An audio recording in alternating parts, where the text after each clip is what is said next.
Guys, what's up and welcome back to my channel. So lately I've been getting a lot of questions from you guys about how can I get stronger at home? Is it even possible to build my metabolism from home? These questions have been coming up a lot on YouTube, also Instagram, and I thought I would share 3 strategies with you today to help you get strong at home.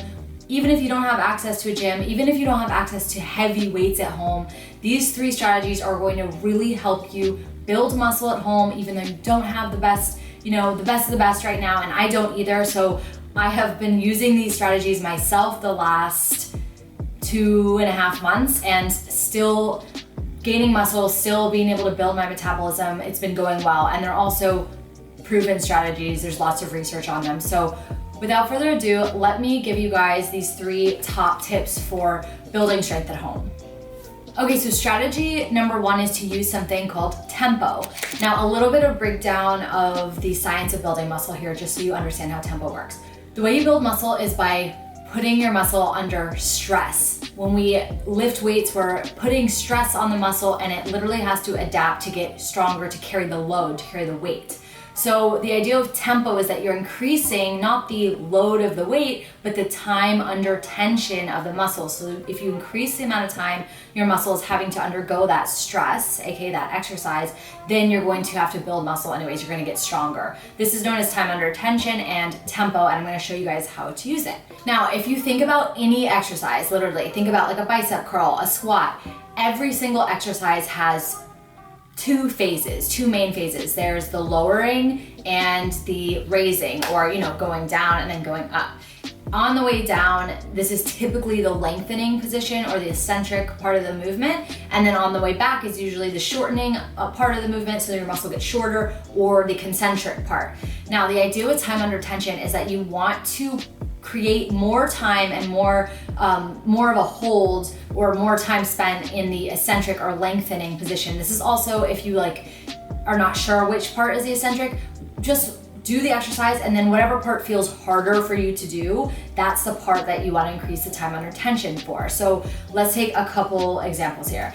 With your bicep curl, you can increase the time under tension and use tempo just by lowering down slower than you normally do during the eccentric phase, and then you can come back up for a count of 1 like you would normally do the exercise at the gym. This is going to increase the time under tension, help you get stronger at home, even if you only have 5 pounds, even if you only have a plastic bag filled with soup cans, or literally not a lot of weight. Even if you have just resistance bands, this is gonna go so far. I've been using it in almost all my exercises to help get stronger at home. And what's really cool is when you slow movements down at home, you actually start to build a lot more functional fitness, meaning more of the muscles, the smaller muscles, sort of the accessory muscles, they are going to be doing so much more work when you do body weight exercises, because there's a lot more stabilizing that goes on, there's more core work. So I've actually found that I've gotten stronger in new ways than I used to going to the gym, just because the gym is a lot of isolation. It's a lot of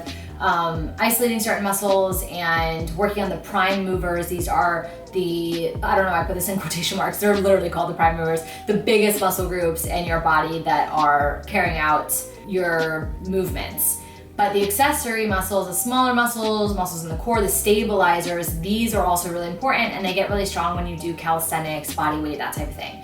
So using time under tension is gonna go a really long way in helping you get stronger even when you don't have a lot of weights. And when you get stronger, remember you guys, you get stronger, you're actually building your metabolism because you're putting on muscle, and that allows you to eat more calories as a petite, burn more calories at rest, burn calories in your sleep, and that's the ultimate goal. A couple more exercises for where to slow down. So with the squat, you'll want to go on the way down slower. So you can go down for a count of 3, 3, 2, 1, and then at the bottom of the squat, you can also hold for an additional second or 2 to really increase that time under tension, fire the glutes, and then stand up to a count of 1. So that's just a couple examples of how you can use tempo to get stronger at home in the absence of heavy weights. Okay, the second strategy I have for you guys working out at home is to refrain from doing high intensity exercise every single day.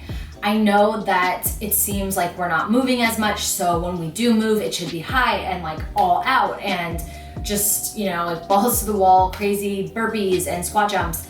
But I want you to refrain from doing this because high intensity interval training is a great tool, but it's not when you use it every day. It's not gonna help you burn fat if you do it 7 days a week or even 5 days a week. That's too much. The reason why is because it can be really stressful on the body, and there's this stress hormone called cortisol that tends to be produced in the body naturally when exercise is too intense or you're under a lot of stress. We also naturally produce cortisol just from stress and anxiety. And for a lot of us, our stress levels are a little higher right now, just being at home a lot, not being closer to loved ones and friends. So we really want to manage our cortisol levels because cortisol, if there's high levels of it in our system, it basically removes the ability to burn fat. It totally squashes your fat loss goals. So make sure that you keep your cortisol levels as low as possible by limiting your high intensity workouts to 1 to 2 times per week. That's all you need, quick hit sessions, 20 minutes. And also make sure you're taking care of your mental health in other ways throughout the week, meditation, FaceTime calls, whatever you can do to keep your cortisol levels low, because we want you to still obviously be achieving your goals from home. And going just like as hard, as fast as you can with workouts is not the goal. You really want to focus on, like I said, with strategy number 1, slowing things down, working on building muscle. It's tedious work, but you're gonna feel better, you're gonna get stronger, and it's not easier, it's just simpler to go slower. And it's not gonna feel like crap, it's so hard to do all out workouts every day. You'll start to dread it. You'll be like, I don't want to do burpee today, right?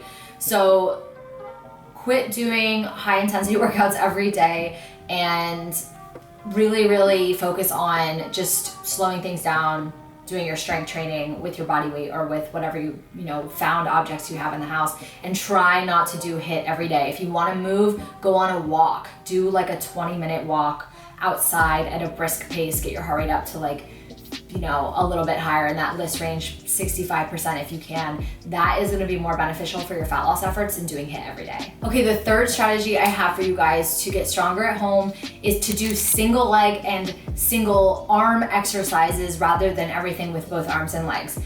This is a really good hack for increasing the load, aka the weight, aka the stress in the muscle in your body when you don't have heavy weights. Because think about it, if you're using your body weight as the only weight you have, if you take a leg away, now you've increased the load by, what is that? A lot. It's, all of your body weight goes to one side of the body, and now you have to focus on lifting that same weight, but with half of your available muscles. So that's one way to actually naturally increase the load or the weight that you're lifting at home without any weights. You can do single leg deadlifts, you can do single arm rows, you can do single arm, push-ups on the knees. There's almost anything you can do on 2 legs you can modify and do single arm or single leg, and this is going to help so much. Also, it will build your core strength, because a lot of times when we do switch to a single leg or single arm exercise, your core has to kick in double time to keep you from falling over, to keep you stabilized, keep you balanced. So start looking at the exercises you're doing and adding in some single leg variants, single arm variants. That's going to help your strength so much. Single leg hip thrusts, single leg deadlifts.